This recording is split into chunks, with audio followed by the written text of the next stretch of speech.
Hello, denizens of the internet. I've already done a green light or not review of the first episode of Netflix's live-action version of One Piece anime. You might have seen it already. Did it pass the pilot test? The most difficult test of any new show? In my estimation, it did, and with flying colors. Now that I've seen the entire series, would I recommend it? Yes, wholeheartedly. There might be spoilers. I don't know yet. I'm not going to go through every episode in detail.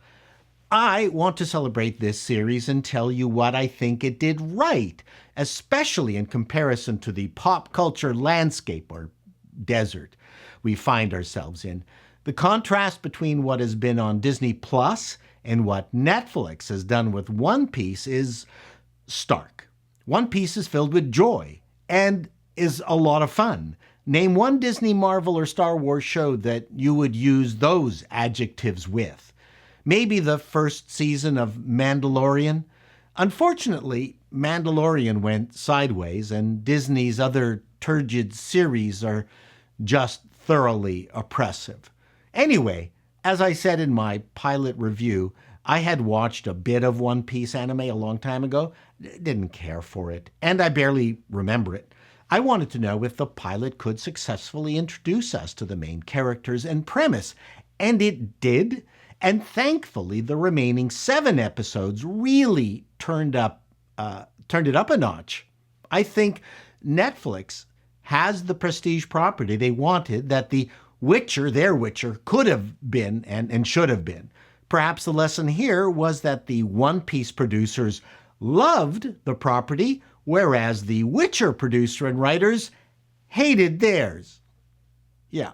Tomorrow Studios made One Piece creator Ichiro Oda an executive producer, and knowing his reputation, I'm sure they listened to his advice. And frankly, I give Oda a ton of credit for going with the more adult variation of his work.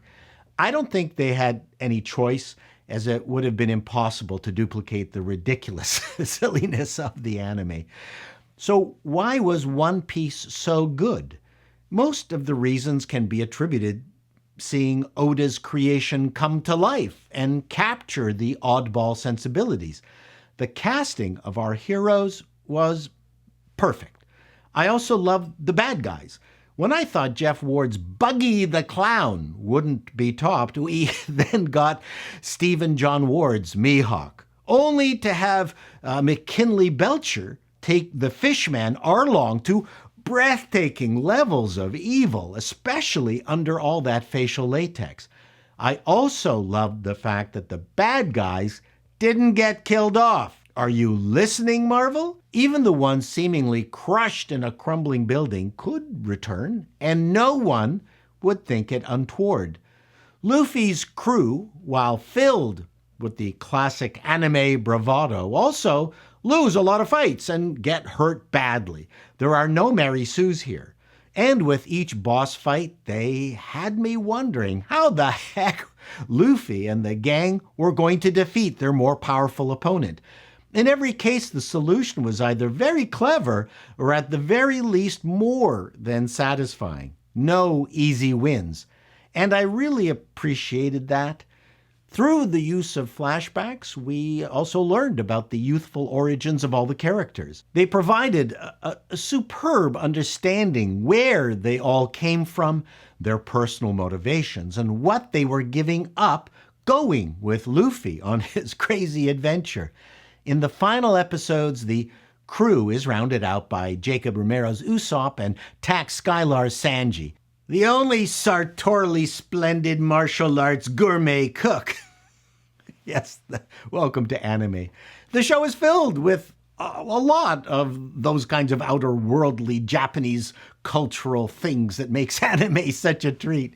One poster did write that perhaps there was too much of it for a non-anime audience, but I don't know. We shall see. There were moments at the end where the crew avowed their friendship and loyalty to each other that I honestly teared up. And as good as the bad guys and the supporting cast are, none of this would have worked without Inaki Godoy's performance as Monkey D. Luffy. And perhaps I'm just happy to find something on TV that fits my interest in imaginary worlds that isn't a Tolkien-esque fantasy ripoff or a dystopian sci-fi thing, because I'm really bloody sick of that, or those silly witches and mage shows where people stand stiffly, grimace, and have CG effects exploding from their arms.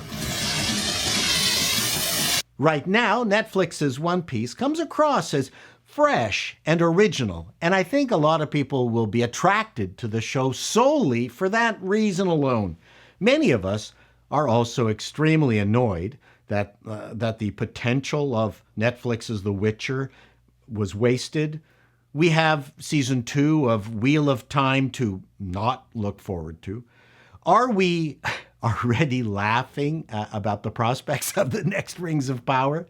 So just in that regard, One Piece is a real watershed. One final thing. While I'm fairly sure the obvious race swap diversity casting, mostly relegated to very minor roles, might be a problem for some OP fans, it didn't bother me. Overall, the magic of this show is its feeling of adventure, positive tone, its joy, the emphasis on friendship and family, that each character has a clear goal and a personal motivation to succeed as opposed to having an external one imposed. It's also colorful, and the fight scenes are not hidden in darkened environments. Still, it's clear it didn't have the budget of a Harry Potter movie, and you could tell they cheaped out on things here and there, but still, this stuff ain't cheap, even at this scale. And they did a great job of putting the money on the screen. If you are looking for something different and you love pirates who don't constantly say, "Arr, matey," I strongly suggest searching out One Piece. Till next time, denizens, be seeing you.